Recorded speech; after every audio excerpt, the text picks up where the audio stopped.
नमस्कार दोस्तों, मैं मयूर एक बार फिर से आपके समक्ष उपस्थित हूँ और इस बात की आशा करता हूँ कि आपने बड़े हर्ष और उल्लास के साथ अपने दीपोत्सव को समाप्त कर लिया होगा। जैसा कि ज्ञातव्य है कि मनुष्य के जीवन में 3 चीज़ों का बड़ा ही ज़्यादा मूल्य है और ये 3 चीज़ें हैं। प्रथम वायु, द्वितीय भोजन और तृतीय जल।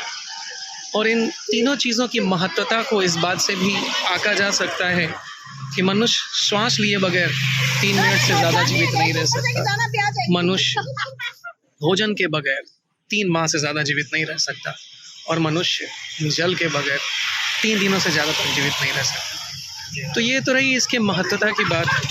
और जहाँ तक जल, चूँकि मेरे पीछे के दृश्य से आपको ये प्रतीत हो गया होगा कि आज आपके समक्ष जिस स्थान को मैं लेकर आया हूँ वो निश्चित तौर पर जल से जुड़ा हुआ है। और जहाँ तक जल के महत्व की बात करें तो इसका सर्वाधिक महत्व पेय कार्यों में तो है ही, इसके साथ ही साथ ये बाढ़ नियंत्रण, मत्स्य पालन एवं हमारे देश के सर्वाधिक डिमांड में जो चीज़ है ऊर्जा, उसके निर्माण में बहुमूल्य योगदान अदा करता है। आज जिस स्थान पर मैं आया हूँ, पहले इसके भौतिक स्वरूप को आपके समक्ष साझा कर लेता हूँ, फिर इस स्थान की वास्तविक स्थिति से आपको रूबरू भी कराऊँगा। तो इसके भौतिक स्वरूप के बारे में हम बात करें तो मैं इस वक्त हूँ पश्चिम बंगाल और झारखंड राज्य की सीमा पे। और जिस स्थान पर मैं हूँ, इस स्थान का नाम है मैथन डैम या मैथन बांध। जहाँ तक मैथन बांध के बारे में बात है तो 7 जुलाई 1948 को तत्कालीन भारतीय संविधान सभा ने एक अधिनियम पारित करके दामोदर घाटी निगम का सृजन किया था, जिसका मुख्य उद्देश्य पश्चिम बंगाल, तत्कालीन बिहार के क्षेत्रों में परियोजनाओं को सुचारू रूप से संचालित करना था।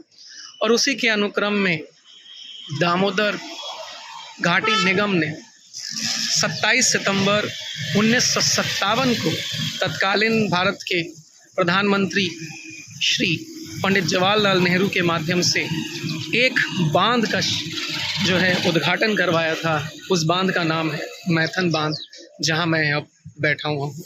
मैं इसकी भौगोलिक स्थिति से आपको रूबरू कराता हूँ, ज़रा इसे ध्यान से देखिए और फिर इसके अवलोकन के उपरांत मैं इसकी स्थिति और इसकी लंबाई, इसके संपूर्ण जल की चौड़ाई, इसका वास्तविक घनत्व और इस बांध से उत्पन्न होने वाली विद्युत का आपको एक एक चीज़ों को पूर्ण रूप से स्पष्ट करूंगा।